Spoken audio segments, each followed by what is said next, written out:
Bonjour, voici les dernières news de la finance africaine.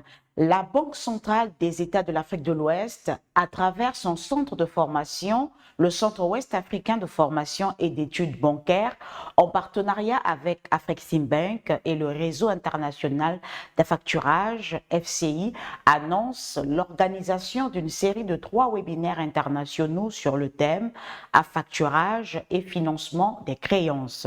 Prévus les 13, 14 et 15 juillet 2021, ces webinaires visent le renforcement des capacités des acteurs intervenants dans les activités d'affacturage en Afrique, à savoir les banques centrales, les établissements de crédit et les institutions de microfinance. Africa 50, le Camerounais Alain Abo Bissé a été reconduit au poste de directeur général de Africa 50 pour un second mandat. Lors de sa dernière réunion trimestrielle tenue en juin 2021, le conseil d'administration a voté à l'unanimité en faveur de la reconduction d'Ebo Bissé, exprimant sa satisfaction face aux réalisations de l'entreprise à ce jour et sa confiance dans sa capacité à conduire Africa 50 à travers sa prochaine phase de son développement stratégique. En Afrique du Sud, CDC Group, l'institution de financement du développement du Royaume-Uni, a annoncé lundi 5 juillet avoir investi 500 millions de rands, environ 36 millions de dollars, dans Diversity Urban Property Fund, une plateforme de logement abordable axée sur la régénération des villes sud-africaines. Cet investissement devra financer la construction et la gestion de plus de 2500 nouvelles unités résidentielles au cours des 5 prochaines années, principalement à Johannesburg.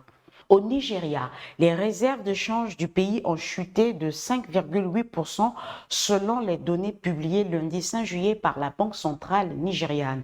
Les réserves sont passées de 35,37 milliards de dollars enregistrés au 31 décembre 2020 à 33,32 milliards de dollars au 30 juin 2021. Nous allons à présent au Ghana. Le pays va émettre des obligations vertes et sociales allant jusqu'à 2 milliards de dollars d'ici le mois de novembre. Le produit de ces obligations durables servira à refinancer la dette utilisée pour des projets sociaux et environnementaux, d'après le ministre ghanéen des Finances, Ken Ofori-Atta, qui s'exprimait dans une interview accordée à Bloomberg. Au Sénégal, la Banque ouest-africaine de développement, lors de son conseil d'administration du 25 juin 2021, a accordé une ligne de refinancement de 10 milliards à la Banque nationale pour le développement économique BNDE en soutien à la campagne de collecte et de commercialisation arachidière 2020-2021 dans le pays. Groupe BGFI Bank, après son agrément en 2015 ayant permis de collecter des dépôts à vue et à terme auprès d'une clientèle d'entreprise, BGFI Bank Europe est désormais autorisé à collecter des fonds du public conformément à l'article 18 de l'arrêté du 4 décembre 2017 par le Collège de l'autorité de contrôle prudentiel et de résolution.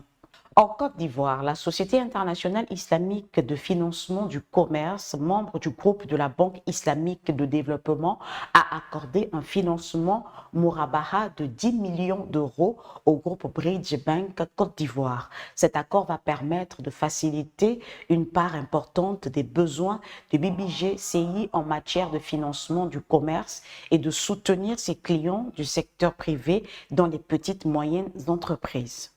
Transformation de la banque digitale, l'excellente opportunité que représente la digitalisation des banques en Afrique et les partenariats avec les fintechs pour relever les défis de l'inclusion financière et de l'expansion rapide des services financiers digitaux indispensables sur le continent était au cœur des discussions lors d'un webinaire organisé par TagPay et animé par Omar Ben Yedder d'African Banker, Yves Eoné de TagPay, Diba Diallo de EcoBank transnationale, Obina Oukwani de Bank of Kigali et Karl Manlan de la société Visa.